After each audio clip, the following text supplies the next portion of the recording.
খুবই গুরুত্বপূর্ণ। এই বছর 2025-এ যারা টেট কোয়ালিফাই করেছে তারা যাতে প্রত্যেকে চাকরি পেয়ে যায় সে উদ্দেশ্যে একটা রিকোয়েস্ট সরকারের কাছে, সরকারের দৃষ্টি আকর্ষণ আমরা করতে চাই। আর তোমাদের সবাইকে একটা রিকোয়েস্ট, যারা টেট পড়াশোনা করে, যারা পড়াশোনা করে না, সবার সাথে এই যে ভিডিওটা শেয়ার করো। কারণ কেন?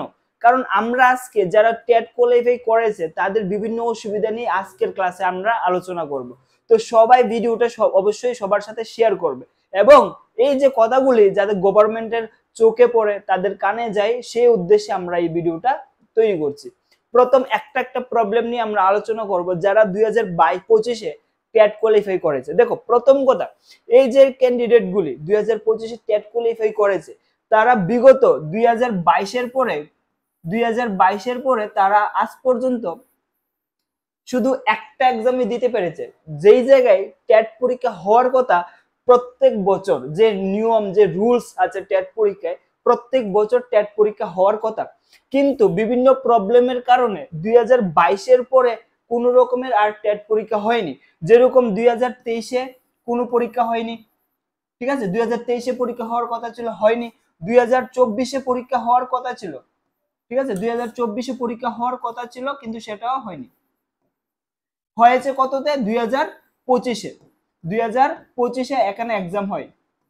এবার কথা হচ্ছে, সে যে স্টুডেন্টগুলি, ক্যান্ডিডেটগুলি 2023-এ কিছু স্টুডেন্ট চাকরি পেত কিন্তু ওই বছর পরীক্ষা হয়নি, 2024-এ চাকরি পেত সেটাও পরীক্ষা হয়নি, 2025-এ গিয়ে এক্সাম হয়েছে। তো দীর্ঘ 3 বছর পরে স্টুডেন্টরা একটা সুযোগ পেয়েছে পরীক্ষা দেওয়ার জন্য।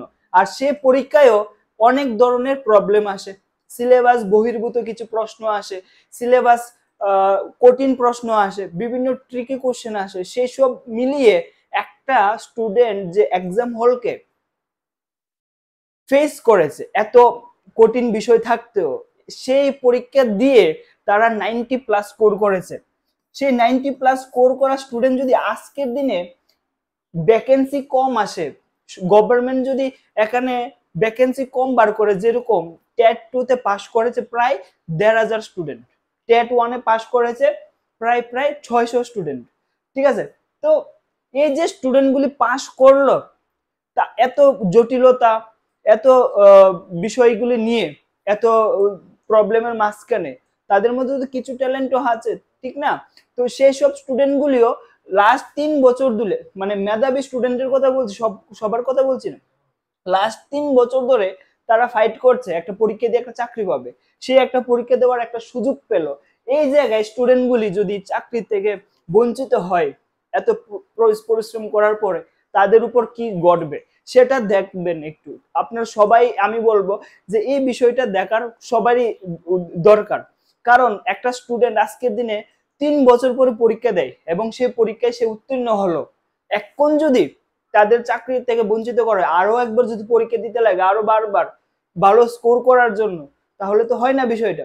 আর এখানে দেখো, এত বেশিও কোয়ালিফাই করেনি, মাত্র 1,500। বিভিন্ন স্কুল যে আছে আমাদের, যেটা আমাদের কাছে রিপোর্ট আছে, অনেক স্কুলের টিচারের অভাব আছে। আর আমি এটাও জানি যে গভর্নমেন্টের যে টিচার, প্রত্যেকটা টিচারের কতগুলি দায়িত্ব পালন করে। শুধু একটা স্কুলের টিচার শুধু টিচার যে স্কুলে পড়ায় শুধু এটা না, কিন্তু একটা স্কুলের টিচার বিভিন্ন ইলেকশন রিলেটেড কাজ করে, বিভিন্ন সার্ভে রিলেটেড কাজ করে। মানে একটা শিক্ষক যে নিয়োগ হচ্ছে, সেই শিক্ষকটা যদি শুধু স্টুডেন্টদের পড়াতো তখন আমি মানতাম, কিন্তু সেই শিক্ষকটা শুধু স্টুডেন্টদের পড়ায় না, সাথে গভর্নমেন্টের যতগুলি ফেসিলিটি আছে বিভিন্ন জনগণের মাধ্যমে দেওয়া দরকার, সেই বিষয়েও কিন্তু সরকার এখানে যে টিচার ফ্যাকাল্টি গুলি কাজ করে। তো এই জায়গায় যদি আমাদের টিচার কম থাকে তাহলে সমস্যা। এমনি তো পড়ানোর জন্য টিচার নেই, তার উপর সেই টিচারের উপর আরো ওভার বার্ডেন থাকে, বিভিন্ন কাজে জড়িত থাকে, যা স্টুডেন্টের ফিউচার নিয়ে আমাদের ভাবা উচিত। তো সেই বিষয়গুলো আমি বলতে চাই, টিচারের অভাব আছে আমরা সবাই জানি, তো ভ্যাকেন্সিটা যাতে সরকার এই স্টুডেন্টগুলির কথা ভেবে, এই যে 1,500+ টেট 1-এ 500+, এই 2,000 স্টুডেন্ট সবাই যাতে চাকরি পেয়ে যায়, সেই ব্যবস্থা যাতে করা হয়, গভর্নমেন্ট যদি সেই ব্যবস্থাটা করে, তার জন্য একটা আবেদন। তো আমরা আশা করি তোমাদের সবাইকে বোঝাতে পেরেছি যে আমাদের যে টেট 2 এবং টেট 1 কোয়ালিফাই স্টুডেন্টদের কতগুলি সমস্যা নিয়ে চলছে। এত সমস্যার পরেও তারা কোয়ালিফাই করেছে, তারা দীর্ঘ 2 বছর 3 বছর বিএড কোর্সে সময় দিয়েছে, তাদের এজও বাড়ছে দিন দিন। তো অবশ্যই সেই যে বিষয়গুলি আমাদের লক্ষ্য করা দরকার, প্রত্যেকটা স্টুডেন্টের ফিউচার নিয়ে কথা এখানে। তো এই বিষয়গুলি আমি চাই সবাই যাতে লক্ষ্য করে এই প্রবলেমগুলি, পয়েন্টগুলি। এবং তোমরা যারা দেখছো, যারা ক্যান্ডিডেট আছো, তোমরা অবশ্যই ভিডিওটা সবার সঙ্গে শেয়ার করে দেবে, যাতে আমরা সবার যে আমাদের যে টেট 2 এবং টেট 1 কোয়ালিফাইড 2025 স্টুডেন্টদের প্রবলেমগুলি সবার কানে আমরা পৌঁছে দিতে পারি। অনেক সমস্যার পরে একটা স্টুডেন্ট পাস করলো, তাদের যদি এখন চাকরি না দেওয়া হয়, সাপোজ ভ্যাকেন্সি যদি কম বার হয়, তাহলে সবাই চাকরি পাবে না। তো এখানে মাত্র 1,500, তো 1,500 চাকরি তো বার করতে কোনো ব্যাপারই না।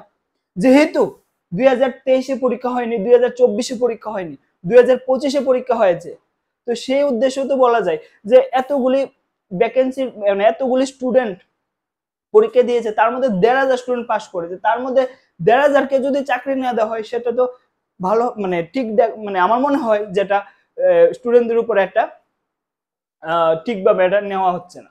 ঠিক আছে, স্টুডেন্টদেরকে সিরিয়াস ভাবে নেওয়া হচ্ছে না। এবং গভর্নমেন্টের, আমি জানি টিচারের কতটুকু দরকার, তো টিচার গভর্নমেন্টের অনেকগুলি ফ্যাসিলিটিতে কাজ করে, রাইট? তো আশা করি তোমরা সবকিছু বুঝতে পারলে এবং তোমরা এই বিষয়টা অবশ্যই দৃষ্টি আকর্ষণ করবে সবার। আর আমি এটা রিকোয়েস্ট রাখবো, আমি নিজে পার্সোনালিও রিকোয়েস্ট রাখবো যে সবাইকে যাতে রিক্রুটমেন্ট করা হয়। তো আজকে আমি এখানে শেষ করছি। তোমরা নেক্সট কোন সেশন এবং গুরুত্বপূর্ণ বিষয় নিয়ে নেক্সট ক্লাসে আবার আলোচনা করবো। জয় হিন্দ, সবাই ভালো থাকবে, সুস্থ থাকবে।